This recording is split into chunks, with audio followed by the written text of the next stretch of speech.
Hey,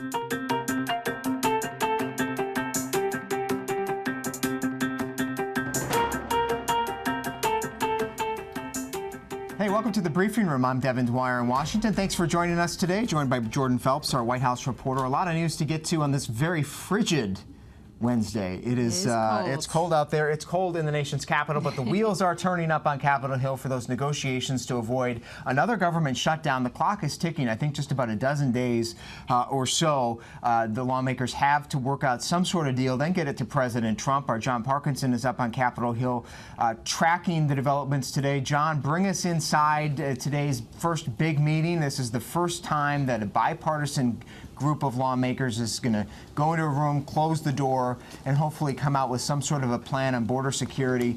What's the sense up there? Do you think they're actually going to be able to work something out amongst themselves? Well, Devin, that's the question that's on everybody's mind right now. I think you look, and it is a bipartisan, bicameral conference committee, which means that there's Senate Republicans and Democrats and House Republicans and Democrats, and all of them have to come together in order to get this agreement. You need a majority of senators to separately sign on, and also a majority of House members to sign on in order for any sort of a deal to be considered by the full House and Senate. And even if we do get to that stage, if, say, this conference committee comes up with a narrow scope deal on border security, it's still unclear whether that's going to come to the floor in the House of Representatives, whether Speaker Pelosi would allow a vote that perhaps had border wall funding if that's what they come up with, or whether a vote would even be allowed in the Senate if it didn't have border wall funding. So you saw the president today, he said that it'd be a waste of time if the conferees were not discussing border wall money. And so far during today's opening statements, we saw a couple of comments, talk about how they need to deliver results for border security, and that a wall, in the eyes of Republicans, is part of that solution. And Democrats and Republicans are both agreeing also on several other steps for border security that they could take. There's a lot of optimism on both sides, though. These appropriators, we heard from them yesterday here in the briefing room, but everybody's talking about what President Trump will do at the end of the day here. John's talking about what the House and the Senate will do, but ultimately this will come down to President Trump, and Alex Malin is over at the White House now. He's been tracking the president's reaction to the kickoff of these negotiations and sort of the markers that he's putting down as these talks get underway. Alex, at one point the president said he's willing to accept a wall, or whatever you want to call it. He also signaled that perhaps he doesn't have very much optimism that they'll come up with something he'll like. But what's he saying today so far about the negotiations that are getting underway? Well, the only thing that we've heard from the president today is a tweet this morning where he said, if the committee of Republicans and Democrats now meeting on border security is not discussing or contemplating a wall or physical barrier, they are wasting their time. So that's really the voice that we've heard from this White House, that as long as these meetings are going on, they have to include some type of discussion of building a wall or physical barrier, be it the steel slats that the president has repeatedly talked about. But really, it's a wait and see here, because we haven't heard from the president since Friday in the Rose Garden. He's been, basically huddled with aides, we're told, in the Oval Office, really not making any type of public appearances this week, and saving really all the public reaction or appearances for his Twitter feed. Yeah, he's certainly been out of the public eye, but John Parkinson, as those negotiators get underway, it does seem that the potential for a solution, if there is one here, could potentially come down to terminology, right? Whether they can both sides can effectively claim victory in the wording that's in this agreement having to do with border security. Maybe they call it a fence, a wall, slats, a barrier, something that they both can agree to, right?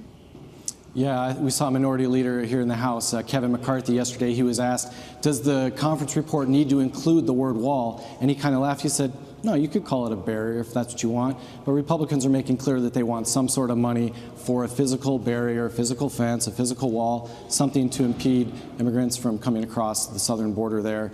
Richard Shelby, the top Republican in the Senate Appropriations Committee, he also said something similar, that last year when the Appropriations Committee voted on its DHS appropriations bill, it voted like 25-6 to approve that bill, and that included money for new barrier walls too. So he's saying, what's changed really over the last year? Well, what has changed is Democrats have dug in deep against any wall funding. They took the House majority last fall. So I think the dynamics are changing here on Capitol Hill, and we have divided Congress. So it's just a whole new dynamic to address here in the 116th Congress. And Devin, it's hard to see the president coming out victorious through these negotiations because, after all, Democrats went in emboldened. It's the president who caved to get to this point. And over at the White House, Devin, it seems almost an inevitability that the president is preparing to declare a national emergency. The president, of course, has also talked about the fact that he could shut down the government again, which he could. But the sources I talked to seem to indicate that what's really realistic at this point is that national emergency option if these negotiations don't go as planned. Yeah, that sure does seem like it's coming. We've been hearing from both sides that that's a likelihood. John Parkinson, thanks so much for your reporting there. Meanwhile, speaking of immigration, a couple of big headlines in the past couple of days have hit President Trump regarding immigrants that work for him, undocumented immigrants, that is. The Washington Post exposing both back in December and again just 2 days ago that President Trump has employed dozens of undocumented workers at his golf clubs and properties around the country, and because of their reports, has recently done a purge of those workers and implemented some tougher restrictions around hiring there, even though the president promised during the campaign that he had already had those restrictions in place. Let's bring him in, Alex Mallon, back on this. Alex, what's the White House saying about these stories? Has the president weighed in yet about these workers that he has hired and is now laying off, even as he's calling for a border wall? He seems to be benefiting from undocumented immigration. Well, Sarah Sanders was asked about this in her briefing on Monday and basically said that this is exactly why. She said she wouldn't comment on the Trump organization in general, but said this is exactly why President Trump has made these calls to, quote, fix the immigration system. And the president was actually interviewed by the Washington Post for a separate interview that they're doing, and said yesterday in an interview, he echoed Sarah Sanders, saying this is why we have to fix our immigration system. But the president and the White House are trying to separate him right now and what the activities that they're doing from the Trump organization, even though we really have been studying how the president has failed to separate himself from the Trump organization and even threatened Howard Schultz, notably on Monday, to take the Starbucks out of Trump Tower. But really, this is a story that gets to the heart of why President Trump has trouble with this immigration message, because he himself and his company has benefited from this system over the years. And we've seen story after story of Trump golf courses requesting the ability to get immigrants into their golf courses for low pay labor. And so this is something that kind of undercuts their entire argument. And many of those workers, as we've been hearing, as they come forward now, have talked about presenting false papers to the Trump officials at those golf courses, although the golf clubs did not use the government system, which is called E-Verify, to check those documents, so that's sort of on them. In fact, a number of those workers have come here to Washington now, speaking out to lawmakers, calling for an investigation of the Trump administration's practices. We caught up with them a little bit earlier here in D.C. Here's a little bit of my interview with those former Trump golf club workers. What prompted you to speak out publicly? The lawyer representing us, and we come to the Congress and to the Senate to ask for help because we kind of we feel bad because we might get deported, but we come just for help. Annabelle, you're representing so many workers from the Trump family properties who have been speaking out. You're in town today to seek protection from Congress. Tell us a little bit about your conversations with lawmakers and how what their reaction has been to the possibility that folks like Margarita here could potentially face deportation. Sure. Well, they are absolutely concerned. They understand that indeed they are material witnesses of a federal crime, and any attempt to try to remove them from the United States could be considered obstruction of justice. So to be clear, you're supporting an FBI investigation of the Trump family properties, even if it means exposing people like Gabrielle and Margarita and the hiring practices of the Trumps? Well, they are witnesses of a federal crime. In the United States, even though you are undocumented, the law protects undocumented immigrants when they are victims of a crime. Gabrielle, what is your thought, what is your feeling about the Trump family right now? Eric Trump yesterday said that he finds this situation to be heartbreaking. I don't know why he feels like that, because after so long seeing us and like without like notice, without like go talk to us, just fire us like garbage. Why he feels like that? Seems to be some hurt there, but Eric Trump giving an interview to the Washington Post overnight. We have some of Eric Trump's comments. He's overseeing the Trump Organization businesses, including some of those golf properties, telling the Washington Post that he is heartbroken by the situation. He's personally, of course. He says the employees are like family, but when presented with fake documents, the employer has little choice but to fire them. He says we're now instituting E-Verify on all of our properties as soon as possible. We're starting with the golf properties and going to be doing all of them. But Alex Mallon, you've been covering the Trump Organization since the beginning of the campaign, and you know better than anybody that this is something that President Trump actually publicly repeated during the campaign, that they were already doing this. He assured crowd after crowd that as he was calling for tighter immigration controls, his businesses already were adhering to the strictest standards. Yeah, the president basically pointed to his companies as the model and said other companies should follow suit. And I think that when that story first broke in the in the New York Times of that undocumented worker who was literally scrubbing the president's toilets, was tending to his bedchambers at his Bedminster Golf Club, that was a stunning story. I think that the question was it stunning to the people in the Trump Organization? Was it stunning to the president? Did he have any knowledge that these undocumented workers were working for him and directly interacting with him? And that's something that we really have not been able to nail down at this point. And for instance, Eric Trump reacted again in another over Twitter and basically pointed to Amazon and said that they also don't have E-Verify. This is something that you can look up online to see which employers actually use the E-Verify system, and we always have. We basically know that the Trump Organization, their golf clubs, do not. All right, Alex Mallon, thanks for that at the White House, for your reporting. Get inside, stay warm there. And Jordan, we should say that the Trump Organization did not respond to our request for comment on the reports, but it certainly does highlight some hypocrisy from the president, from his family, as they do push to require other employers to adhere to a stricter policy. Absolutely. It's a huge hypocrisy flag. But of course, this is, the challenge that the president undertook when he put his family in the middle of a presidential campaign. When you're going to go to the very top, you have to make sure that everything is crystal clean. And as we've seen with the Trump Organization, there are some places where they've cut some corners. Sticking with the business headlines today, there's another major story popping out of Wisconsin that got a lot of heads turning this morning in Washington. Reuters News reporting that Foxconn, the tech giant that supplies a lot of parts to Apple and our iPhones, is reconsidering building a $10 billion facility in Wisconsin to make LCD panels. Of course, you see President Trump made with big fanfare, went to Wisconsin in 2017 to herald this factory as being the return of manufacturing jobs, 13,000 jobs, he said. But now that does seem to be perhaps in question, if you believe the reports. But let's bring in a Wisconsin reporter now who's been tracking the story, digging into what's actually going on today. Rich Kirchen is with the Milwaukee Business Journal. Rich, thanks so much for joining us by FaceTime. Great to see you. So you're an expert on this, also been trying to get to the bottom of what's going on here. Tell us what the latest is with respect to these jobs. Has the company indeed pulled a bait and switch? Are they backtracking? No, they're not. As far they issued statements today, and they contacted the governor's office, Governor Evers, who took Scott Walker's place in this last election. They're saying they're still committed to the 13,000 jobs.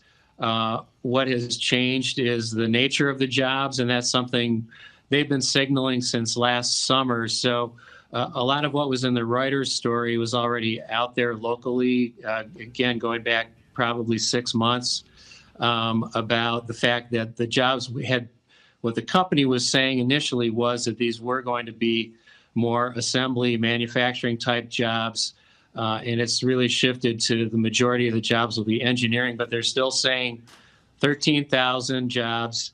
The couple of new things that were in the Reuters story that we have not been able to verify was that by 2020, the company initially said they would have 5,000 employees, and the Reuters story said 1,000.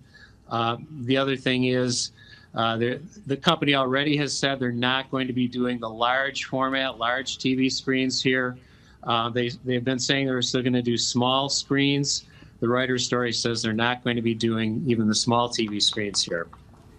So a shift in type of job coming to Wisconsin, it sounds like, away from manufacturing, more to R&D. Also potentially, although you haven't verified it, Rich, a major slowdown in the pace of hiring, only 1,000 potentially, according to Reuters, by next year. And all of this was supposed to be in exchange for some pretty significant and controversial tax breaks and benefits in Wisconsin. How are Wisconsin officials responding to that news?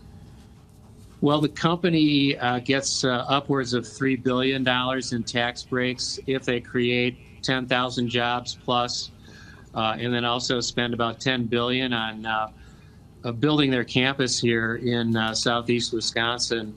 The company already fell short of their hiring goal the first year. They were eligible for $9 million in state tax credits. They're not getting those. They hired about 178 people last year. They were supposed to be at 240, I believe. But again, they're saying they're still going to do this. They're still going to invest all that money. It is over an extended period of time, 10 years or more. So jury's still out. Jury's still out, but as you say, a significant investment in Wisconsin, $10 billion. But Rich Kirchen, as you know, Wisconsin factored quite significantly in the 2016 election, helped elect President Trump. The president eyeing Wisconsin again for his reelect as well. Do you think stories like this have any sort of a political impact on people's thinking, or do you think this sort of a thing is sort of seen as just business? The course of business, company changing their plans as they go?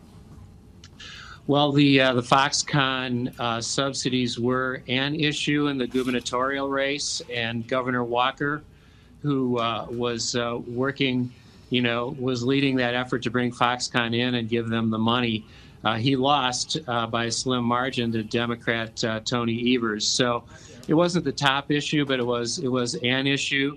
And Wisconsin's a swing state. Tony Evers beat Scott Walker by about the same number of votes as Donald Trump beat Hillary Clinton in 2016. Very competitive there, indeed. Rich Kirchen, thank you so much for joining us. Senior reporter, Milwaukee Business Journal, getting to the bottom of that Foxconn story that was trending on Twitter earlier today. A big one. Rich, thanks so much for that.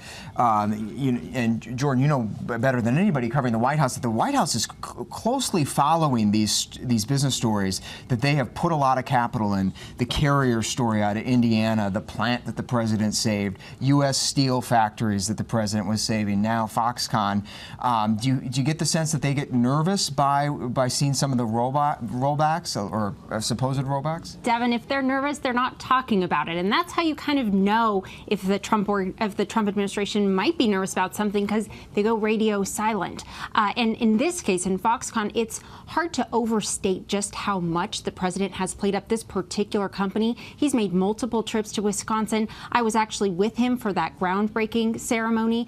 So this is not good news. This is not a storyline that fits the president's narrative.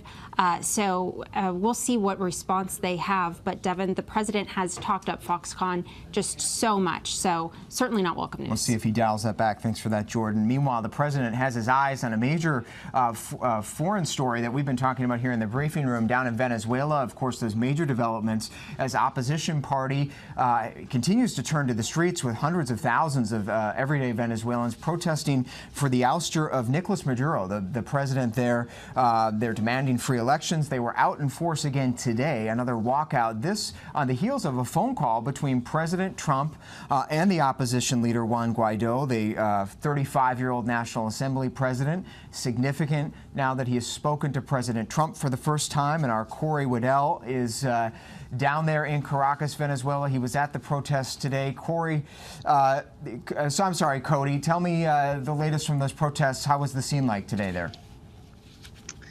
Well, it was interesting. Hundreds of people came out at dozens of spots. Thousands surely here in Caracas came out just sort of as a walkout, as you said. They left their jobs, they left their homes, and they protested on the sidewalks. And in some cases, they closed streets. And they were holding these signs showing why they think the military should switch its support from Maduro to Guaido. They say Guaido is the legitimate president here. Interesting as well that the opposition did not mobilize towards the city center today, perhaps a signal that there is a back channel between the opposition and the government as this standoff here continues. Hey, Cody, we did hear from Maduro today. He did make some comments publicly saying he's open to talking with the opposition. That's garnered President Trump's attention. He put some spotlight on that on Twitter as well, suggesting his influence could be moving Maduro to the exits. What do you give the odds of some conversations or even negotiations between President Maduro and Guaido?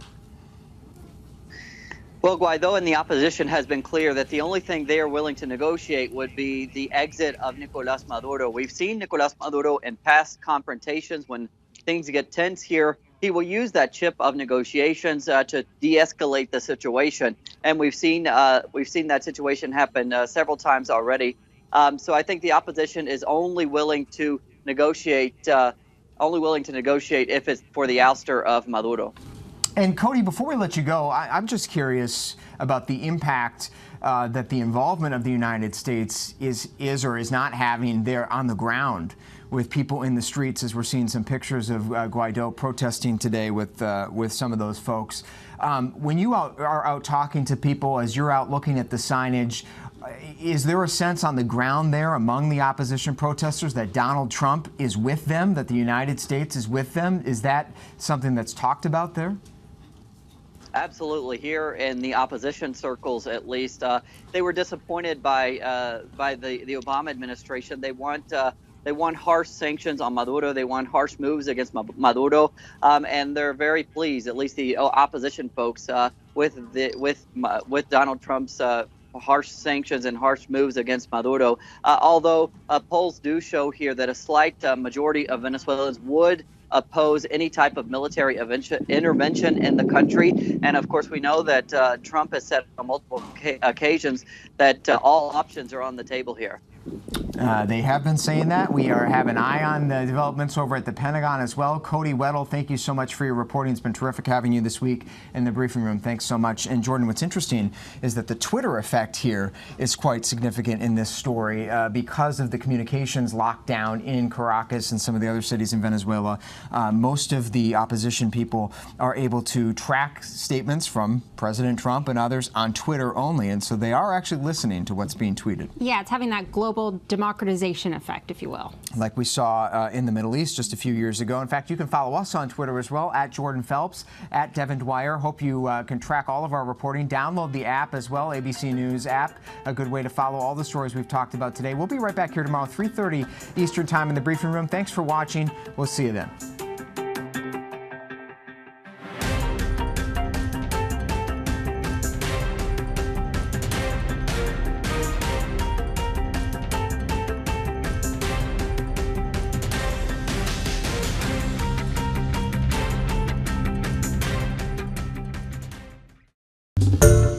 Hi everyone, George Stephanopoulos here. Thanks for checking out the ABC News YouTube channel. If you'd like to get more videos, show highlights, and watch live event coverage, click on the right over here to subscribe to our channel, and don't forget to download the ABC News app for breaking news alerts. Thanks for watching.